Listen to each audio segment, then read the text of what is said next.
E aí pessoal, tudo bem? Como é que vocês estão, hein? No vídeo de hoje, faz tempo que eu não gravo aqui, né? Mas vou voltar com certeza a produzir conteúdo para este canal, tá? E não é à toa que eu escolhi o tema insônia, um tema muito caro para os brasileiros. Afinal de contas, 1/3 da população sofre deste problema. Um problema que você pode achar que é muito simples, muito básico, mas tem um pessoal no país que sofre e sofre bastante graças a essa patologia, que vive lotando aí os pronto-socorro, as unidades de pronto atendimento, até os hospitais psiquiátricos, porque não conseguem dormir e não têm o tratamento adequado, não sabem direito como é que fazem para poder tratar realmente aí este problema. Eu vou tentar guiar você, vou tentar explicar o que é insônia. Você vai saber se você tem ou não este problema, se teu filho, por exemplo, tem ou não este problema, e tentar nortear você a buscar ajuda, beleza? Então você vai entender quais são as medicações e procurar evitar realmente ter esta patologia que incomoda muitos brasileiros e que com certeza leva a grandes, gigantescos problemas durante aí a tua vida, tudo bem? Mas vamos embora. O que seria a insônia se eu chegasse para você e perguntasse agora no momento? Provavelmente você iria dizer para mim que é a dificuldade de dormir. Ah, Marcos, insônia é quando eu não durmo. Insônia é quando eu tenho aquela dificuldade de dormir. Realmente, basicamente a gente pode dividir a insônia em 3 formas. A dificuldade de você pegar no sono, vamos assim dizer. Você fica rolando para um lado, rola para o outro, ajeita o travesseiro, muda de posição e não consegue pegar no sono. O segundo tipo seria aquele em que você pega no sono, até com uma certa facilidade, mas fica acordando no meio da noite. Isso no outro dia te deixa cansado, você não se sente restaurado. Você, poxa, eu não consegui dormir direito. Você dormiu, mas ficou acordando várias vezes durante a noite. Isso é insônia também. E o terceiro tipo é aquele em que você dorme, mas acorda muito cedo e também não volta a dormir. Todos esses 3 tipos têm tratamentos diferentes e podem ser combatidos, sim senhor, podem ser todos resolvidos. Além disso, a gente pode dividir a insônia entre aguda e crônica. O que seria aguda, hein, Marcos? Basicamente é aquela que é rápida, tá? Dura 3 semanas. Geralmente está associada a algum estresse que o indivíduo está passando. Por exemplo, você vai fazer uma prova de concurso público e está preocupado com a tua aprovação, tá? Vai sair o resultado, você faz 2 semanas para sair o resultado, estou preocupado realmente com o que vai acontecer, se você é aprovado ou não. Terminou um namoro, não consegue superar, mas depois começa a esquecer, não é verdade? A vida vai andando para frente. Isso daí é uma insônia aguda, tá? Ela realmente não precisa ser tratada com certas medicações. Ela vai embora sozinha a partir do momento em que esses problemas também essas preocupações vão embora. E existe a insônia crônica. Essa daí é de mais de 3 semanas, tá? Quando você fica mais de 3 semanas sem dormir direito, meu camarada, aí você está com insônia crônica. Mas eu preciso diferenciar o que de fato é insônia de dormir pouco. Porque existem certas pessoas que dormem pouquíssimo, mas não tem insônia. Você está entrando em contradição, Marcos? Pelo amor de Deus, que conversa é essa? Você simplesmente fala uma coisa e você começa a se contradizer? Não. Tem certos indivíduos, minha gente, que dormem 5 horas por dia, 4 horas por dia, 6 horas por dia, e no outro momento, no outro dia, os caras estão pedalando 10 quilômetros, 15 quilômetros, estão completamente dispostos. Essas pessoas têm uma necessidade reduzida de dormir. Esses caras não são enquadrados como pessoas ínsônes. Esses caras simplesmente têm uma necessidade reduzida de descansar. Outros precisam de mais tempo. Geralmente a Organização Mundial da Saúde recomenda de 7 a 8 horas de sono por dia. Mas esses caras fogem à regra. No geral, você está dentro da regra e você precisa dormir aí na faixa de 7 a 8 horas. E se você tiver algum desses 3 problemas que eu falei, você tem a tal da insônia, tudo bem? Mas vamos embora. Eu preciso dizer para vocês que, apesar de parecer algo muito simples, apesar de parecer algo que se resolve facilmente, a insônia ela tem repercussões muito intensas na vida do paciente, tá? envolvendo a queda de rendimento escolar nas crianças, por exemplo. Ela surge mais ou menos ali nos 20 anos de idade, mas pode surgir nas crianças, por que não? Tá? E nos seus 20 anos, o indivíduo está lá na faculdade, tem uma queda de rendimento, no meio ali da sua faculdade, não consegue descansar direito, vai para a aula, começa a assistir a aula e simplesmente dá vontade de cochilar, simplesmente ali dorme enquanto o professor está falando, fica cansado, fica irritado, tem uma tendência à impulsividade, né? Você vai conversar com um indivíduo e ele é impulsivo, ele vai ali naquele momento contra você. Tudo isso é sintoma de alguém que está sofrendo de insônia. O camarada fica, como é que eu posso dizer, pavio curto, o cara fica virado no cão, basicamente porque não dormiu direito, não restabeleceu o sono da forma adequada, né? Então, é uma condição sine qua non, né, para que você seja um insone, que você tenha insônia, de que isso atrapalhe a sua vida. Beleza? Mas vamos lá. O que é que influencia de fato, tá bom, ali na questão da, vamos dizer assim, do regime do sono, né? Ele pode estar relacionado, por exemplo, a doenças de base, a doenças que não necessariamente são, vamos dizer assim, uma insônia primária, vamos assim dizer, tá? Você pode ter, por exemplo, uma depressão. A depressão, ela causa a insônia. O transtorno bipolar causa a insônia. A ansiedade causa a insônia. Todos esses problemas, se forem tratados pelos seus devidos profissionais, serão resolvidos. E a insônia vai junto. Inclusive, a questão de você não dormir, de não ter um sono repousante, né? É um dos critérios diagnósticos para o transtorno depressivo maior, tá? Para transtorno bipolar, junto também, para a questão de transtorno de ansiedade generalizado. Ela pode estar relacionada, por exemplo, com doenças pulmonares, né? Uma DPOC, doença pulmonar obstrutiva crônica, pode estar relacionada com asma, com hipertireoidismo. Então, esse tipo de gente que tem insônia graças a outra doença, você detectando essa outra patologia, prontamente já vai tratar a questão do sono reparador desse indivíduo. Outras coisas que influenciam, né, na questão do sono é também o seu hábito, o que a gente chama de higiene do sono. Ora bolas, se você quiser ter uma noite repousante, você não pode simplesmente chegar lá e bater um pratão gigantesco em um rodízio de pizza, de churrasco ou simplesmente ir lá para uma bebedeira, né? Encher a pança durante a noite ali perto de dormir, fazer exercícios físicos, comer certos alimentos, por exemplo, como chocolate, tomar álcool, por exemplo, usar certas substâncias, né? Como anfetaminas, como cocaína, como cafeína. Tomar café de noite vai tirar o teu sono, pelo amor de Deus, tá bom?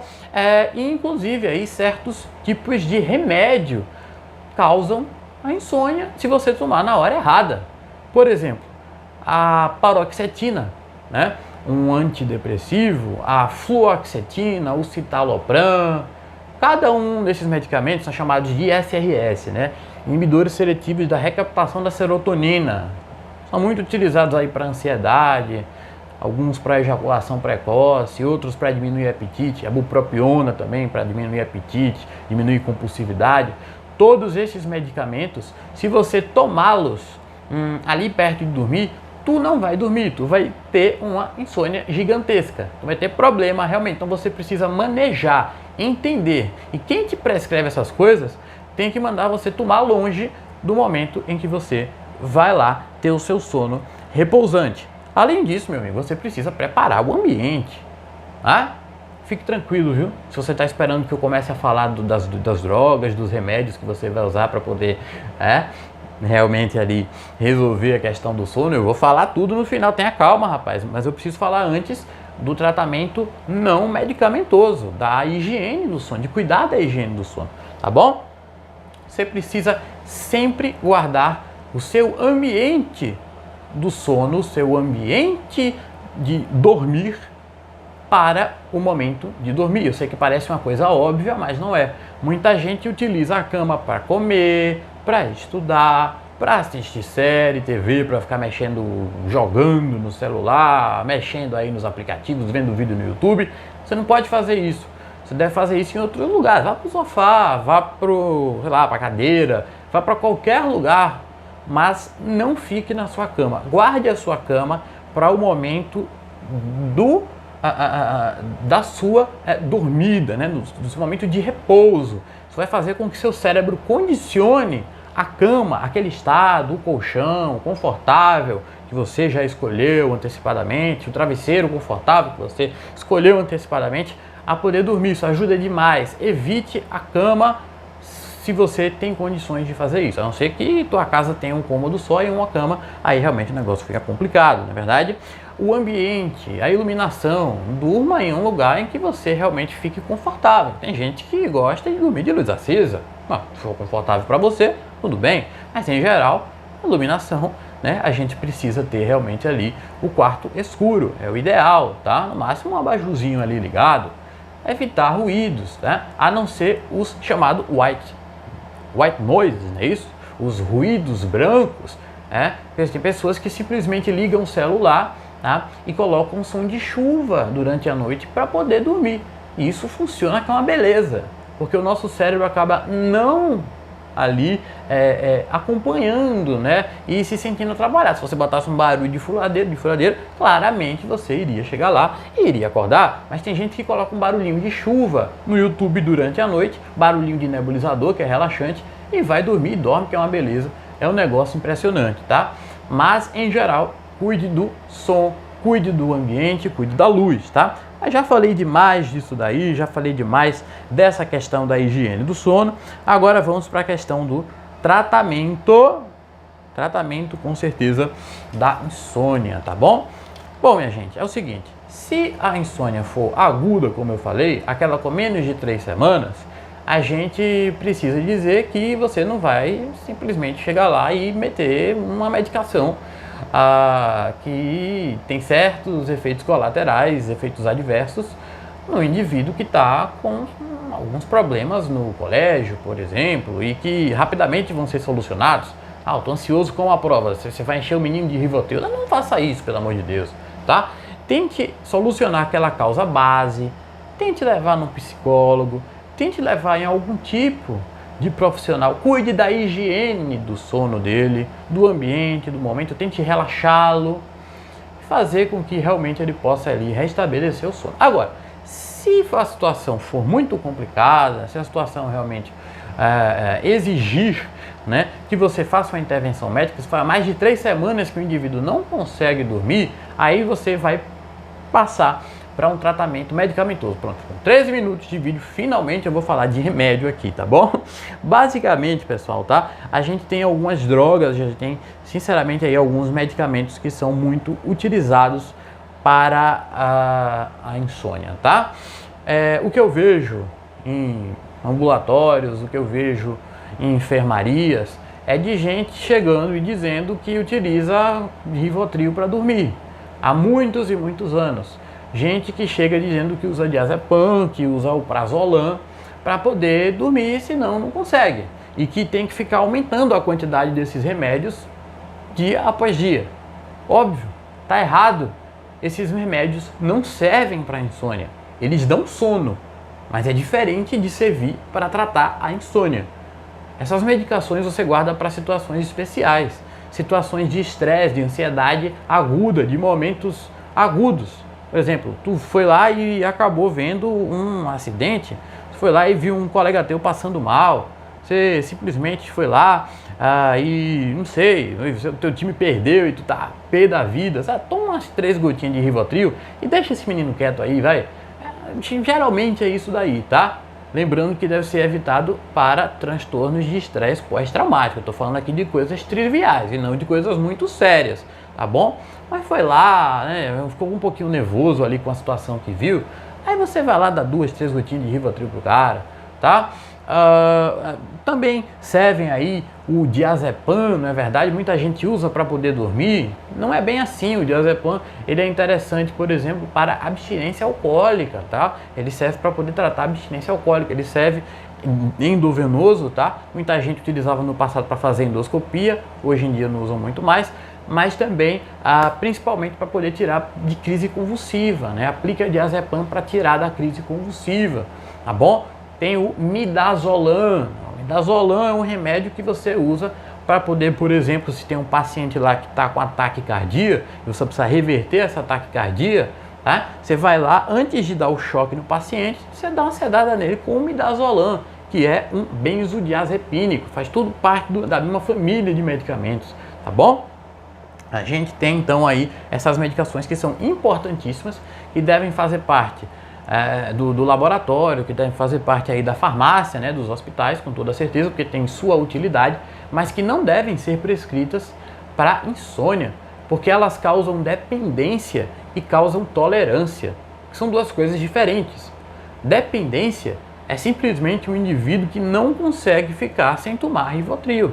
Ele passa a vida inteira e não consegue parar. Se ele parar, ele começa a sofrer de uma coisa chamada de abstinência. Ele diz, não vou tomar mais isso aqui tá me deixando esquecido, tá me deixando meio com amnésia, eu tô ficando meio grogue o dia inteiro, porque o tempo de ação do Rivotril é de 24 a 36 horas, então você fica grogue o resto do dia todo. Você tá falando, não vou tomar isso, dá muito sono, pelo amor de Deus. Ora, aí você vai e para. Quando você para, você começa a ter um sintoma de abstinência. Seu coração começa a palpitar, sua mão começa a suar, você fica nervoso e fica sem sono, coisa que você no passado estava combatendo. E aí? É a síndrome da abstinência. Eles causam isso daí, dependência. O que é necessário fazer é, se cometeram um erro de passar um clonazepam, um benzodiazepínico, para você acabar dormindo, para você realmente aí combater a tua insônia, você vai precisar fazer o desmame e diminuindo pouco a pouco as doses desses medicamentos, tá? Se te passaram 20 gotas de Rivotril, então vai diminuindo. 20 para 19, para 18, para 17, para 16, no dia de 15, 14, 13, e por aí vai. Aí o seu corpo vai se acostumando e você não vai sofrer da síndrome de abstinência. E a outra coisa que eu falei, né, além dessa questão, é a tolerância. Como assim tolerância? O nosso corpo cada vez mais, e eu não vou também ficar fazendo a explicação científica porque o vídeo já está ficando muito longo, né? Mas o nosso corpo acaba tolerando, ficando acostumado com certas medicações, né? Simplesmente aí, no passado você dormia com 5 gotinhas de Rivotril, aí de repente 5 gotinhas não funciona mais, você tem que tomar 7, aí depois 7 não funciona mais, você tem que tomar 10. Aí depois você passa para 15, quando vai ver, você está que nem o paciente que eu estava atendendo um dia desse, que tomava 70 gotas de Rivotril para poder dormir. O nome disso é tolerância medicamentosa. O Rivotril, ele tem isso daí, tá? Igualzinho ao álcool. Pouco a pouco o indivíduo, né, que bebe, né, que toma uma mesmo, né, toma cachaça, tá? Ele fica embriagado com uma cerveja, com duas, e quando você vai ver depois, ele precisa de litros e mais litros de cerveja. É a mesma coisa, todos eles agem no mesmo receptor no nosso cérebro, que é o receptor GABA, receptor GABAérgico. Isso é papo, é conversa para outro vídeo. Então, se passaram para você dormir, se passaram para sua insônia de mais de 3 semanas, benzodiazepínico, qualquer um deles, clonazepam, alprazolam, diazepam, midazolam, nossa, são tantos. Esse médico daí, ele tá de sacanagem com você, tá? Procure alguém que entenda realmente do assunto. Depois a gente vai aí para um medicamento parecido, são medicamentos mais novos, tá? Mais considerados mais modernos, que também agem nesses receptores que eu falei, os receptores GABAérgicos, tá? São as drogas Z. O mais famoso de todos é o Zolpidem, né? O Zolpidem, e tem também a Exopiclona, mas o Zolpidem é o mais famoso, né? Zolpidem, minha gente, ele age, como eu falei, no mesmo receptor do Rivotril, do diazepam e por aí vai, só que ele não tem o efeito relaxante que o Rivotril tem. Ele tem um efeito simplesmente de dar sono. Ele é um indutor do sono. Ele é um sedativo hipnótico. Ou seja, ele faz você dormir e ele mantém o teu sono. Só que ele mantém o teu sono por 3 horas. Ou seja, ele serve para aquela insônia de pessoas que têm dificuldade de pegar no sono. Capite? Então, se você tem dificuldade de pegar no sono, o Zolpidem é um medicamento bem indicado, bem tolerado para você, igual a Zolpiclona. Agora tem um problema do Zolpidem, o preço. Ele é caro. E além de ser caro, ele tem efeitos adversos bem chatos, bem complicados. Em uma faixa aí de 10% das pessoas, mais ou menos, acaba se queixando disso daí. Talvez seja até mais, quando eu acabo conversando com algumas dessas pessoas. O Zolpidem causa uma amnésia nos indivíduos. Mas não é uma amnésia igual a do clonazepam, do Rivotril, não. É uma amnésia daquelas de que você acorda no meio da noite e começa a ligar para outra pessoa e conversar, e no outro dia você não lembra de nada que aconteceu. Você vê lá a ligação, você lá viu mensagens de que você mandou e simplesmente você nem lembra do que foi que aconteceu. Infelizmente, uma droga está sendo aí, né? Eu falo um fármaco, tá? Um fármaco, um remédio, né? Que é tão moderno e que demonstrava aí ser tão promissor, acaba tendo esse efeito adverso muito chato, né? Mas para combater isso daí, tome o Zolpidem e vá logo deitar, vá logo dormir, para isso não acontecer, tá bom? Outra coisa que a gente pode dizer, minha gente, tá? De que é interessante para insônia, e essa é a minha escolha, basicamente, a minha escolha, quando eu passo para meus pacientes que estão com insônia, é dos antidepressivos, tá? Como por exemplo aí a trazodona e a amitriptilina e a mirtazapina.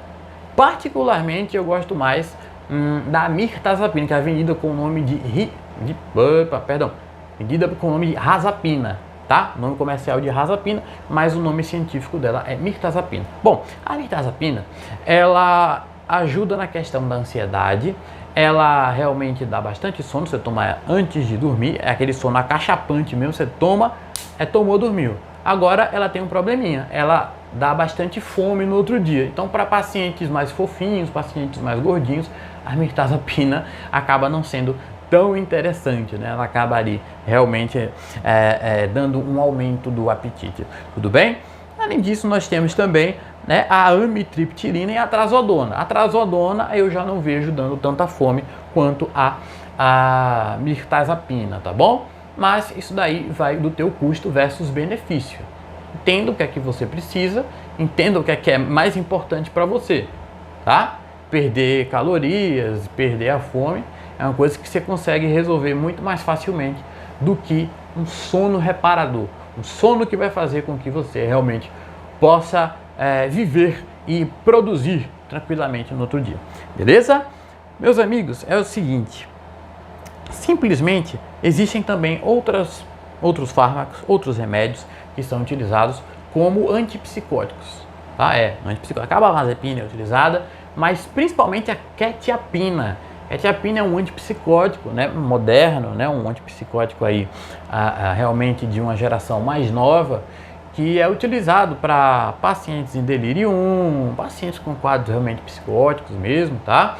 Mas em doses baixas de 25 miligramas, às vezes você aumenta um pouquinho para 50 miligramas, eles são sedativos, né? Eles realmente te dão sono e te dão aquele sono que permanece durante toda a noite, ou seja, é aquele medicamento que é legal para o cara que realmente não consegue manter o sono.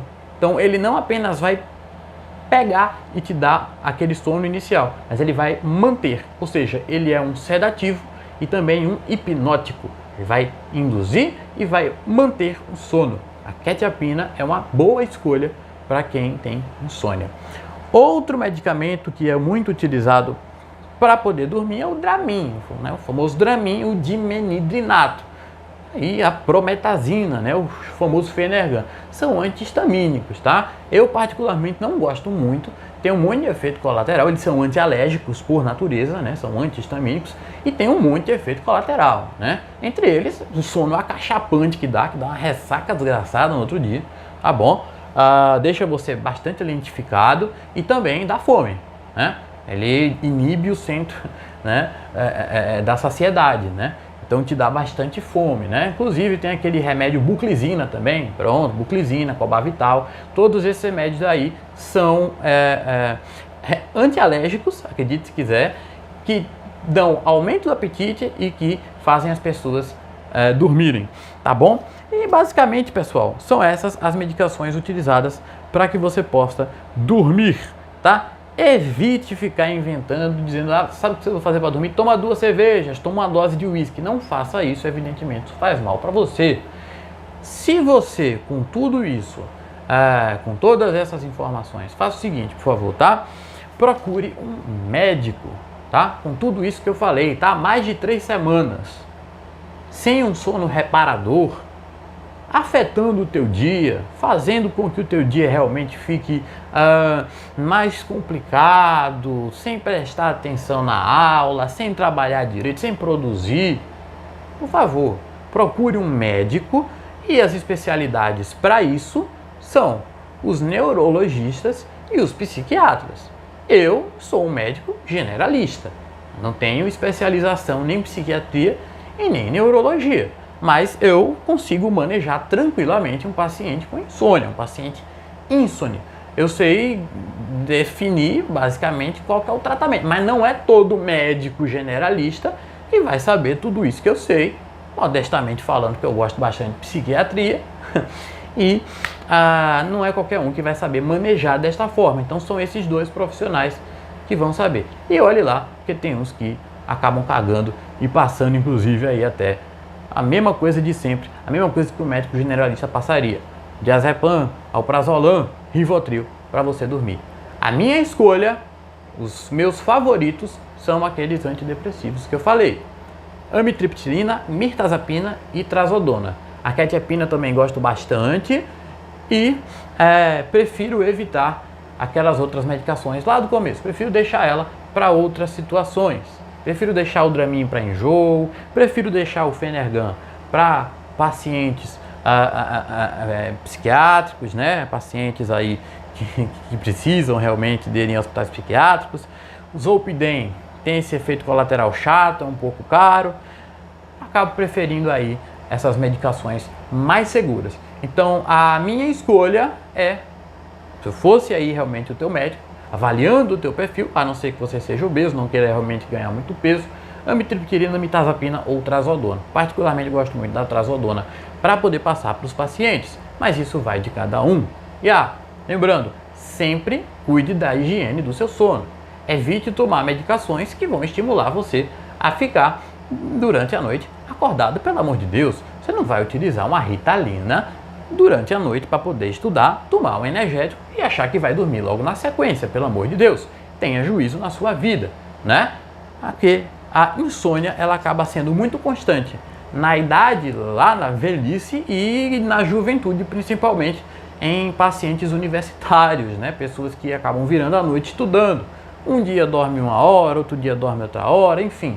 Tente manter a sua rotina sempre do mesmo jeito, dormindo na mesma hora, acordando na mesma hora. Tente fazer exercícios físicos regulares e evite cochilos durante o dia.